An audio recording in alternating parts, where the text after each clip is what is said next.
Got a question about the Navy? Ask a chief. Chief, can you please give me some advice on how to write E5 and below evals? You're not recording yet, are you? I am, but I can erase it. I can delete it. All right. Yeah. Where is it?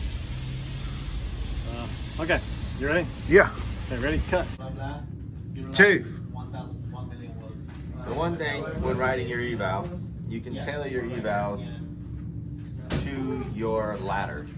Your ladder is a tool that is used to help set you up for milestones to make you eligible for the next pay grade. So tailor your evals to your ladder, make sure you're meeting your requirements, and continue to learn. Thanks, Chief.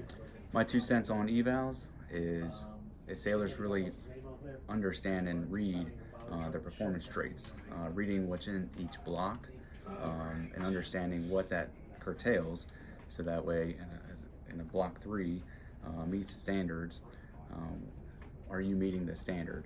And as you transition to a block 5, where you're meeting that standard and going above and beyond and showing exemplary traits, how are you best putting your foot forward to get to that 5 level in category?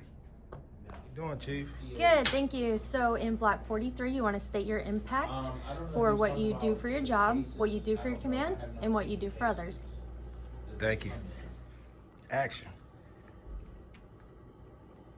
Little piece of advice for evals. Often overlooked block on the eval, block 41. Everybody puts something in there. That's what says, I recommend this individual for a minimum of 2 things, right? And I always put things in there like assignment and rate, commissioning program, officer programs, LPO or whatever, EAWS. Okay, block 41, often overlooked. Little piece of advice for that. Every time you write an eval, you got 2 blocks in 41. You can put 2 different things. One of them should be something that you can attain by the next eval cycle. And then one of them, something that's a little harder to get. The reason being, so by the time the next eval comes out, you've obtained that qual or whatever it was you put in that block. You can put something new in there. You can account for it from the last eval that you got it now. That's why it changed up, because you got something new and you're constantly showing progression.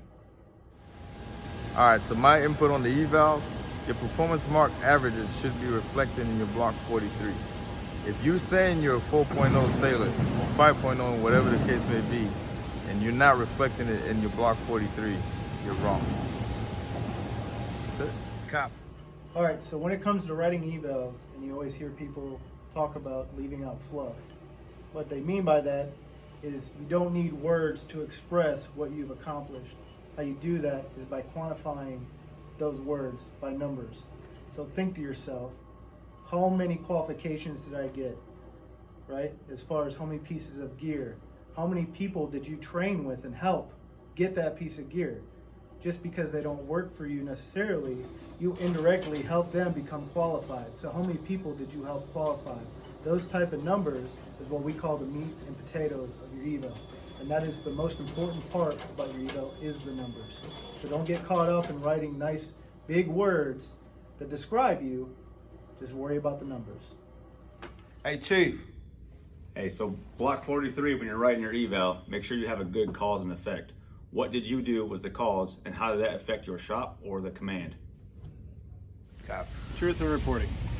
That's it? Truth and reporting. Okay, say it again. Truth and reporting.